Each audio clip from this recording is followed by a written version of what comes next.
Hi friends, welcome to CSCB guide. അപ്പോൾ നമ്മുടെ apex സൊസൈറ്റിയുടെ LD ക്ലർക്കും അതുപോലെ KRF-HEDൻ്റെ ക്യാഷിയൻ എക്സാം നമുക്ക് എന്താണ് ഏപ്രിൽ 23-നാണെന്ന് തോന്നുന്നു വരുന്നത്. അപ്പോൾ അതിന് വേണ്ടിയിട്ട് നമുക്ക് അതിൻ്റെ സിലബസ് ഒന്ന് നോക്കാം. നമ്മൾ എന്തായാലും കോഓപ്പറേറ്റീവ് ഇൻസ്പെക്ടർ പഠിക്കുന്നുണ്ട്. അപ്പം അതിൻ്റെ കൂട്ടത്തിൽ നമുക്ക് ഒരു എക്സാം അറ്റൻഡ് ചെയ്യുക എന്ന് പറഞ്ഞാൽ അതൊരു നല്ല കാര്യമാണ്. നമുക്ക് കുറച്ചുകൂടെ ഒന്ന് അറിയാൻ പറ്റും എങ്ങനെയൊക്കെ ആയിരിക്കും ക്വസ്റ്റ്യൻസ് വരിക എന്നുള്ളത്. അപ്പോൾ PSCയുടെ തന്നെ ആകുമ്പം കുറച്ചുകൂടെ ഹെൽപ്ഫുള്ളായിരിക്കും.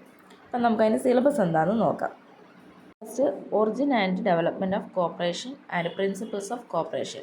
അപ്പോൾ നമ്മുടെ കോർപ്പറേഷൻ്റെ ഒറിജിൻ എങ്ങനെയാണ്, അത് ഡെവലപ്പ് ആയത് എങ്ങനെയാണ്, അതിൻ്റെ features, different aspects of corporations, അതുപോലെ നമ്മുടെ സോഷ്യലിസം, കമ്മ്യൂണലിസം അതിൻ്റെയൊക്കെ ഡിഫറൻസ്, കോഓപ്പറേറ്റീവ് ഓർഗനൈസേഷൻ്റെ പ്രത്യേകതകൾ എന്തൊക്കെയാണ്, അതുപോലെ നമ്മുടെ ICA റിലേറ്റ് ചെയ്തിട്ടുള്ള കാര്യങ്ങളെല്ലാം, cooperative day, cooperative week, cooperative flag design ചെയ്തത്, കോഓപ്പറേറ്റീവ് ജേണൽസ്, ഇതൊക്കെ ഇമ്പോർട്ടൻ്റ് ആയിട്ട് പഠിക്കാനുണ്ട്. അതുകൂടാതെ നമ്മുടെ first Rochdale pioneers equitable society ഉണ്ടല്ലോ, അതിനെക്കുറിച്ചും, അതുപോലെ നമ്മുടെ കാർവേ കമ്മിറ്റി, നമ്മുടെ കമ്മിറ്റി എങ്ങനെയാണ് ഓരോ പ്രിൻസിപ്പിൾസ് കൊണ്ടുവന്നതെന്നുള്ളത്, അപ്പോൾ ആ കാര്യങ്ങളെല്ലാമാണ് നമുക്ക് ഫസ്റ്റ് മൊഡ്യൂളിൽ പറയുന്നത്. അപ്പം നിങ്ങൾക്ക് ഡീറ്റെയിൽഡായിട്ട് ഇത് പ്രിൻ്റായിട്ട് അല്ലെങ്കിൽ ഒരു PDF ആയിട്ട് എടുക്കണമെന്നുണ്ടെങ്കിൽ നമുക്ക് എന്ത് ചെയ്യാം, PSCയുടെ സൈറ്റിൽ കയറി 095/2023 അതല്ലെങ്കിൽ 262/2023. അപ്പോൾ നമുക്ക് കോമൺ എക്സാം ആയിട്ടാണ് ഇത് വരുന്നത്. അപ്പോൾ ഇതിൻ്റെ കാറ്റഗറി നമ്പർ വെച്ചിട്ട് സിലബസ് നിങ്ങളൊന്ന് ഡൗൺലോഡ് ചെയ്തെടുക്കാം. അടുത്ത മൊഡ്യൂളിൽ നമുക്ക് വരുന്നത് administration and management of cooperatives. ഇതിൽ നിന്ന് നമുക്ക് 10 മാർക്കാണ് വരുന്നത്. അപ്പം വളരെ ഇമ്പോർട്ടൻ്റ് ആയിട്ടുള്ളൊരു മൊഡ്യൂളാണ്. ഇതിൽ administrative setup of cooperative department in Kerala, state level, district level, taluk level, അപ്പോൾ അതൊക്കെ പഠിക്കുക. അതുപോലെ രജിസ്റ്റർ ആൻഡ് ഫങ്ഷൻസ് എന്തൊക്കെയാണ്, നമ്മുടെ എംപ്ലോയ്മെൻറ്റ് ഓപ്പർച്യൂണിറ്റീസ് ഇൻ കോഓപ്പറേറ്റീവ് സെക്ടറിലുള്ള എംപ്ലോയ്മെൻറ്റ് ഓപ്പർച്യൂണിറ്റീസും അതിൻ്റെ സെലക്ഷൻ പ്രൊസീജിയേഴ്സ് എങ്ങനെയാണ്, നമ്മുടെ ജനറൽ ബോഡി മീറ്റിംഗ് എങ്ങനെയാണ് കണ്ടക്ട് ചെയ്യുന്നത്, എലക്ഷൻ ഡ്യൂട്ടീസ് എങ്ങനെയൊക്കെയാണ്, അതിൻ്റെ responsibilities and working of management committee, ഇങ്ങനെയുള്ള കാര്യങ്ങൾ. അതുപോലെ നമ്മുടെ ബൈല അമെൻമെൻറ്റും, membership, enquiry, inspection and supervision, ഇതൊക്കെ നമുക്ക് കോമൺ ആയിട്ട് എക്സാമിന് ചോദിക്കുന്നതാണ്. ഈ ഭാഗത്തു നിന്നൊക്കെയുള്ള സെക്ഷൻസോ അങ്ങനെ എന്തെങ്കിലും കാര്യങ്ങൾ നമുക്ക് സാധാരണ ചോദിച്ചിട്ടുള്ളതാണ്. അപ്പോൾ അതൊക്കെ ഒന്ന് നോട്ട് ചെയ്ത് പഠിക്കുക. അതുപോലെ cooperative audit, special features of cooperative accounting, books and registers kept by cooperatives as per Kerala cooperative societies act and rules. അപ്പോൾ അതിൻ്റെ ആക്ട് ആൻഡ് റൂൾസ് എന്ത് ചെയ്യണം, നമ്മൾ നോട്ട് ചെയ്ത് പഠിക്കണം. അടുത്ത മൊഡ്യൂള് കോഓപ്പറേറ്റീവ് ഓഡിറ്റ് ആണ്. കോഓപ്പറേറ്റീവ് ഓഡിറ്റ് എന്താണ്, അതിൻ്റെ definition, objectives, scope, advantage, difference between audit of cooperative societies, joint stock companies, special features of cooperative audit, administrative setup four cooperative audit, അതുപോലെ ടൈപ്സ് ഓഫ് ഓഡിറ്റ് എന്തൊക്കെയാണ്, ഇങ്ങനെയുള്ള കാര്യങ്ങളെല്ലാം cooperative ഓഡിറ്റിലും നമ്മൾ important ആയിട്ട് പഠിക്കണം. കാരണം നമുക്ക് 10 മാർക്കിനാണ് ഓഡിറ്റിംഗ് എന്ന് വരുന്നത്. നമുക്ക് സാധാരണ CSCBക്ക് ഓഡിറ്റിംഗ് ഇപ്പോൾ പഠിക്കാനില്ലെങ്കിൽ കൂടിയും PSCയിൽ എന്തുണ്ട്, ഓഡിറ്റിംഗ് പഠിക്കാനുണ്ട്. അതുപോലെ മെക്കാനിക്കൽ ഓഡിറ്റ് എന്താണ്, അഡ്മിനിസ്ട്രേറ്റീവ് ഓഡിറ്റ് എന്താണ്, അതുപോലെ റീകൺസിലിയേഷൻ ഓഫ് ബാങ്ക് അക്കൗണ്ട്.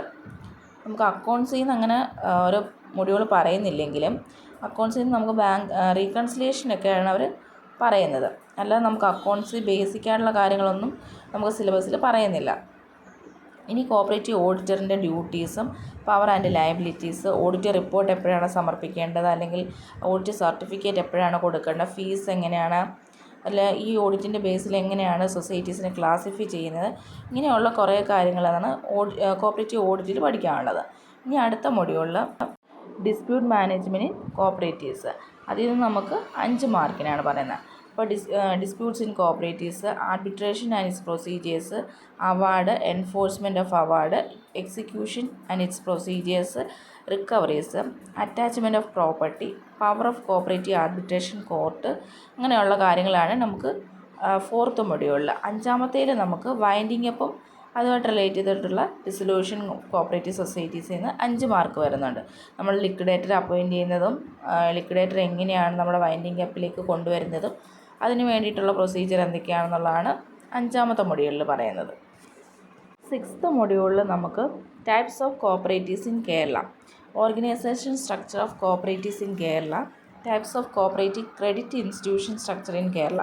അപ്പോൾ agriculture and non agriculture societies ഏതൊക്കെയാണ്, credit and non credit societies ഏതൊക്കെയാണ്, അതുപോലെ short time long time credit institutions ഏതൊക്കെയാണ്, PACS, കേരള ബാങ്ക്, അതുപോലെ നബാർഡിനെ കുറിച്ച് നമ്മൾ ഓൾറെഡി ഒരു വീഡിയോ ചെയ്തിട്ടുണ്ട്. അതുപോലെ federal cooperatives in Kerala, dairy കോപ്പറേറ്റീവ്സും അതിൻ്റെ ഫങ്ഷൻസ്, അതുപോലെ ഫിഷറി കോപ്പറേറ്റീവ്സും അതിൻ്റെ ഫെഡറേഷൻസ്, അതുപോലെ തന്നെ ഹൗസിംഗ് കോപ്പറേറ്റീവ്സും അതിൻ്റെ ഫെഡറേഷൻസ്, അങ്ങനെ എല്ലാം കൺസ്യൂമറിൻ്റെ ഉണ്ട്. അതുപോലെ ഇൻഡസ്ട്രിയൽ കോപ്പറേറ്റീവ്സ്, അതുപോലെ ഹാൻഡ്ലൂം, ഇതിൻ്റെ എല്ലാം കോപ്പറേറ്റീവ്സ്, അതിൻ്റെ ഫെഡറൽ കോപ്പറേറ്റീവ്സ് ഏതൊക്കെയാണ്, അതൊക്കെയാണ് 6th മൊഡ്യൂളിൽ പറയുന്നത്. അടുത്ത 7th module education and training. അതിൽ 5 മാർക്കാണ്. നമുക്ക് വാമിനികോം, NCCT, ICM അങ്ങനെയുള്ള ബേസിക്കായിട്ടുള്ള കുറേ കാര്യങ്ങളുണ്ട്. അപ്പോൾ അതൊക്കെയാണ് കോപ്പറേറ്റീവ് എഡ്യൂക്കേഷൻ ആൻഡ് ട്രെയിനിങ്ങിൽ പഠിക്കേണ്ടത്. അത് കുറച്ച് കാര്യങ്ങളേ ഉള്ളൂ, പക്ഷേ അത് പഠിച്ചാൽ എന്താണ് നമുക്ക് 5 മാർക്കാണ് കിട്ടുന്നത്. അടുത്തത് cooperative legislative movement in Kerala.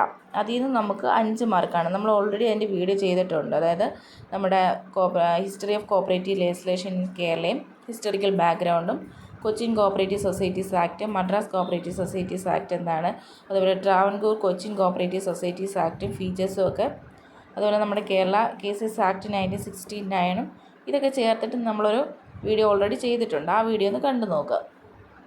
അപ്പോൾ അതിൽ നിന്ന് നമുക്ക് 5 മാർക്കാണ്. അടുത്തത് കോപ്പറേറ്റീവ് മൂവ്മെൻറ്റ് ഇൻ ഇന്ത്യ. നമ്മൾ കേരള ഹിസ്റ്ററി പഠിക്കുന്ന പോലെ തന്നെ ഇന്ത്യൻ കോപ്പറേറ്റീവ് മൂവ്മെൻറ്റും പഠിക്കണം. അപ്പോൾ അതിനകത്ത് എങ്ങനെയാണ് ഇന്ത്യയിലേക്ക് നമ്മുടെ കോപ്പറേറ്റീവ് ലെജിസ്ലേഷൻ വന്നത്, അതിൻ്റെ ഇവല്യൂഷൻ ഓഫ് കോപ്പറേറ്റീവ് ലെജിസ്ലേഷൻ 1904 1912 പഠിക്കണം. അതുപോലെ കമ്മീഷൻസിൻ്റെ വീഡിയോ നമ്മൾ ഓൾറെഡി ചെയ്തിട്ടുണ്ട്. കോപ്പറേറ്റീവ് സെക്ടർ ഡെവലപ്മെൻറ്റ് ആഫ്റ്റർ 1947 ശേഷമുള്ള ഡെവലപ്മെൻറ്റും കാര്യങ്ങളും, അതുപോലെ management and working of major cooperative organisation and institutions, അതുപോലെ നാഫെഡ്, ഇഫ്കോ, ക്രിപ്കോ, ഇതൊക്കെയാണ് നമുക്ക് മെയിനായിട്ട് പഠിക്കാനുള്ളത്. നമുക്ക് ബേസിക്കായിട്ട് കുറേ ഇൻസ്റ്റിറ്റ്യൂഷൻസ് ഉണ്ട് നമ്മൾ കോർപ്പറേഷനിൽ പഠിക്കുന്നത്. അതെല്ലാം എന്ത് ചെയ്യാം, പഠിക്കണം. ഇതുപോലെ തന്നെ അടുത്ത മൊഡ്യൂളിൽ വരുന്നത് ഫോറിൻ കോപ്പറേഷനിൽ നിന്ന് നമുക്ക് എന്താ 10 മാർക്കുണ്ട്. നമുക്ക് ഫോറിൻ കോപ്പറേഷന് ഇംഗ്ലണ്ട് തൊട്ട് റോബർട്ട് ഓവൻ, അദ്ദേഹത്തിൻ്റെ contributions, cooperative colony, labour exchange, അതൊക്കെ ഇമ്പോർട്ടൻ്റ് ആയിട്ടുള്ള പോയിൻറ്റുകളാണ് അദ്ദേഹത്തിൻ്റെ. അപ്പോൾ ആ കാര്യങ്ങളും, അതുപോലെ ഇംഗ്ലണ്ടിലെ തന്നെ വില്യം കിങ്ങിനെ കുറിച്ച് പഠിക്കണം, റൊക്കഡൈൽ ഇക്വിറ്റബിൾ പോയിന്റ് സൊസൈറ്റി, അതുപോലെ കോപ്പറേറ്റീവ് ഹോൾസെയിൽ സ്റ്റോർ. ആ ബേസിക്കായിട്ട് നമ്മൾ ഫസ്റ്റ് പഠിക്കുമല്ലോ, കോപ്പറേഷൻ എന്ന് പഠിക്കുമ്പോൾ നമ്മൾ ആദ്യം പഠിക്കുന്ന ഈ കാര്യങ്ങളാണ്. അപ്പോൾ അതെല്ലാം എന്ത് ചെയ്യുക, പഠിക്കുക. അതിൻ്റെ കൂടെ തന്നെ നമുക്ക് ഫോറിൻ കൺട്രീസായിട്ടുള്ള ഡെൻമാർക്കിൻ്റെ ഡയറക്റ്റ് കോപ്പറേറ്റീവ്സും, അതുപോലെ തന്നെ ജർമ്മനിയെക്കുറിച്ച് പഠിക്കുമ്പോൾ ഹെർമൻ ഷൂൾസിനെ കുറിച്ച് പഠിക്കണം, റൈഫിസിനെ കുറിച്ച് പഠിക്കണം, ജപ്പാനെക്കുറിച്ചും ചൈനയെക്കുറിച്ചും ഒക്കെ എന്ത് ചെയ്യണം, റഷ്യയെക്കുറിച്ച് പഠിക്കണം. ഇവിടുത്തെ എല്ലാം കോപ്പറേറ്റീവ് മൂവ്മെൻറ്റിനെ കുറിച്ച് എന്ത് ചെയ്യണം, നമ്മൾ പഠിക്കണം. അതുപോലെ തന്നെ നമ്മുടെ കോപ്പറേറ്റീവ് മൂവ്മെൻറ്റ് ഡെവലപ്പായി വന്നിട്ടുള്ളൊരു സ്റ്റേജും കാര്യങ്ങളുണ്ട്. ഫസ്റ്റ് സ്റ്റേജ് 1912 to 1936, അങ്ങനെ ആ ഒരു സ്റ്റേജ് കാര്യങ്ങൾ എന്ത് ചെയ്യണം, അത് നമ്മൾ ഇമ്പോർട്ടൻ്റ് ആയിട്ട് നോട്ട് ചെയ്ത് പഠിക്കണം. ഇത് ബേസിസ് ഓഫ് കമ്പ്യൂട്ടറാണ്, ഹാർഡ്വെയർ, സോഫ്റ്റ്വെയർ. ഹാർഡ്വെയറിൽ നമുക്ക് ഇൻപുട്ട് ഡിവൈസ് എന്താണ്, ഔട്ട്പുട്ട് ഡിവൈസ് എന്താണ്, മെമ്മറി ഡിവൈസസ് എന്തൊക്കെയാണ്, അങ്ങനെയുള്ള കാര്യങ്ങളും, അതുപോലെ സോഫ്റ്റ്വെയറിനെ കുറിച്ചും, കമ്പ്യൂട്ടർ നെറ്റ്വർക്ക്, ലാൻ, മാൻ, വാൻ, അങ്ങനെയുള്ള കാര്യങ്ങൾ. അതുപോലെ നമുക്ക് ഇപ്പം കോമൺ ആയിട്ട് എക്സാമിന് വരുന്നൊരു ചോദ്യമാണ് ഈ മീഡിയ, സ്വിച്ച്, ഹബ്ബ്, റൂട്ടർ. അപ്പം അങ്ങനെ ആൻസർ വരുന്ന എന്തെങ്കിലും ഒരു ക്വസ്റ്റ്യൻസ് നമുക്കിപ്പം സാധാരണയായിട്ട് കാണാറുണ്ട്. പിന്നെ നമുക്ക് ഇമെയിൽസിനെ കുറിച്ച് അല്ലെങ്കിൽ സെർച്ച് എഞ്ചിൻ ഏതൊക്കെയാണ് അങ്ങനെ ചോദിച്ചിട്ട് ഇൻ്റർനെറ്റ് എന്ന് പറയുന്ന ഭാഗത്തു നിന്നൊരു ക്വസ്റ്റ്യൻസ്. അതുപോലെ സൈബർ ലോയിൽ നിന്ന് നമുക്ക് കുറച്ച് സെക്ഷൻസ് ഉണ്ട്, 66A, 66B ഒക്കെ. അപ്പോൾ ആ കാര്യങ്ങളൂടെ ഒന്ന് ശ്രദ്ധിക്കുക. പിന്നെ നമുക്ക് വരുന്നത് കുറച്ച് ജനറൽ നോളജാണ്. അപ്പം നമ്മുടെ കോൺസ്റ്റിറ്റ്യൂഷൻസ് വരുന്നുണ്ട്. കോൺസ്റ്റിറ്റ്യൂഷൻസിന് നമ്മുടെ പ്രിയാമ്പിൾ, അതുപോലെ fundamental rights, directive principles, fundamental duties എന്തൊക്കെയാണെന്നുള്ളത്, അതുപോലെ നമുക്ക് കുറച്ച് ഇമ്പോർട്ടൻ്റ് അമെൻമെൻറ്റ്സും കാര്യങ്ങളൊക്കെ ഉണ്ട്. അപ്പോൾ അതും, അതുപോലെ നമുക്ക് കുറച്ച് ഇൻസ്റ്റിറ്റ്യൂഷൻസ്, അതായത് അതോറിറ്റീസ്, അതായത് ഇലക്ഷൻ കമ്മീഷനും ഹ്യൂമൻ റൈറ്റ്സ് കമ്മീഷൻ, അങ്ങനെയുള്ള കാര്യങ്ങളും നമുക്ക് പ്രിയാമ്പിൾ അല്ലെങ്കിൽ കോൺസ്റ്റിറ്റ്യൂഷനുമായിട്ട് റിലേറ്റ് ചെയ്ത് വരാവുന്ന കുറച്ച് കാര്യങ്ങളൊക്കെ എന്ത് ചെയ്യാം, പഠിക്കുക. പിന്നെ നമുക്ക് കറണ്ട് അഫേഴ്സും ഇമ്പോർട്ടൻ്റ് ആണ്. ഇതിൽ നിന്നൊക്കെ നമുക്ക് എന്താ GK എന്നൊക്കെ കൂടെ 10 മാർക്കാണ്. പിന്നെ ഇത് കൂടാതെ റെനൈസൻസ് വരുന്നുണ്ട്. റെനൈസൻസ് വരുന്ന സമയത്ത് നവോത്ഥാന നായകന്മാരെയും അവരുടെ കോൺട്രിബ്യൂഷൻസ് അതൊക്കെയാണ് നമുക്ക് റെനൈസൻസിൽ പഠിക്കാനുള്ളത്. റെനൈസൻസുമായിട്ട് റിലേറ്റ് ചെയ്ത് കുറച്ച് ജേണൽസ് കാര്യങ്ങളുണ്ട്. അപ്പോൾ അതും കുറച്ച് ലിറ്ററേച്ചറും അത് റിലേറ്റ് ചെയ്ത് വരുന്നുണ്ട്. അതൊക്കെയാണ് നമുക്ക് GK വരുന്നത്. അത് കൂടാതെ അതുപോലെ ഈ നവോത്ഥാനത്തിൽ കുറച്ച് സ്ത്രീകൾ കൂടി ഉൾപ്പെട്ടിട്ടുണ്ട്. അപ്പോൾ അവരെക്കുറിച്ച് കൂടി ഒന്ന് പഠിക്കണം. അതായത് പാർവതി നെന്മണിമംഗലം, ആര്യപ്പള്ളം, AV കുട്ടിമാളു അമ്മു, ലളിത പ്രഭു, അക്കാമ്മ ചെറിയൻ, ആനി ചാണ്ടി, ലളിതാംബിക അന്തർജനം, അങ്ങനെ കുറച്ച് ആൾക്കാരുണ്ട്. അവരെക്കുറിച്ച് കൂടി ഒന്ന് നോട്ട് ചെയ്ത് പഠിക്കുക. അടുത്തത് നമുക്ക് ജനറൽ ഇംഗ്ലീഷാണ് വരുന്നത്. അതിൽ നമുക്ക് ഇംഗ്ലീഷ് ഗ്രാമറും വൊക്കാബുലറിയും ഉണ്ട്. അപ്പോൾ ജനറൽ ഇംഗ്ലീഷിൽ നിന്ന് നമുക്ക് 5 മാർക്കിനും വൊക്കാബുലറിയിൽ നിന്ന് 5 മാർക്ക്, അങ്ങനെ ടോട്ടൽ ഇംഗ്ലീഷിൽ നമുക്ക് 10 മാർക്കാണ് വരുന്നത്. അപ്പോൾ ജനറൽ ഇംഗ്ലീഷ് ഗ്രാമറിൽ നമുക്ക് ടൈപ്സ് ഓഫ് സെൻറ്റൻസ്, അതുപോലെ difference parts of speech, agreement of subject and verb, articles, അതുപോലെ question tagging, infinitive and gerund, tenses, അങ്ങനെയുള്ള കുറച്ച് കാര്യങ്ങളാണ് ഇംഗ്ലീഷ് ഗ്രാമറിൽ നിന്ന് നമുക്ക് വരുന്നത്. അടുത്ത വൊക്കാബുലറിയിൽ നിന്ന് നമുക്ക് ഒരു 12 ടോപ്പിക്സ് ഉണ്ട്. ഇതിൽ നിന്നെല്ലാം കൂടി നമുക്ക് 5 മാർക്കിനാണ് വരുന്നത്. അത് നമുക്ക് കോമൺ ആയിട്ട് ചോദിക്കുന്ന ഏതൊക്കെ ക്വസ്റ്റ്യൻസ് ആണ്, ഇംഗ്ലീഷിൻ്റെ ക്വസ്റ്റ്യൻ ഒരു പേപ്പർ എടുത്ത് ഒരു കുറച്ച് വർക്കൗട്ട് ചെയ്താൽ നമുക്കത് കിട്ടും. അപ്പോൾ ഇത്രയാണ് സിലബസ്. അപ്പോൾ നമുക്കൊരു 2 മാസം എന്തായാലും കിട്ടും. അപ്പോൾ അതിനകത്ത് നമുക്ക് എന്ത് ചെയ്യാം, ഇതൊക്കെ കംപ്ലീറ്റ് ചെയ്യാൻ പറ്റുന്നതേ ഉള്ളൂ. പിന്നെ നമുക്കൊന്ന് റിവൈസ് ചെയ്യാൻ ചിലപ്പോൾ ടൈം കിട്ടിയെന്ന് വരത്തില്ലായിരിക്കും. എന്നാലും നമുക്ക് ശ്രമിക്കുകയാണെന്നുണ്ടെങ്കിൽ അതിന് സാധിക്കും. പിന്നെ നമുക്കിതെന്തായാലും നമ്മുടെ കോപ്പറേറ്റീവ് ഇൻസ്പെക്ടറിൻ്റെ എക്സാമിന് ഈ ഒരു എക്സാം എഴുതുന്നത് വളരെ ഹെൽപ്ഫുള്ളായിരിക്കും. നമുക്കൊരു എന്തൊക്കെയാണ് ഏതൊക്കെയാണെന്നുള്ളൊരു ഐഡിയ കിട്ടാനൊക്കെ ഈ ഒരു എക്സാം എഴുതുന്നത് നല്ലതായിരിക്കും. കുറച്ച് പഠിച്ചിട്ടുകൂടെ പോവുകയാണെങ്കിൽ നമുക്ക് അത്രയും അറ്റൻഡ് ചെയ്യുമ്പം അത്രയും കൂടി നമുക്കൊരു നല്ലതായിരിക്കും. അതിനുവേണ്ടി ശ്രമിക്കുക. Thank you.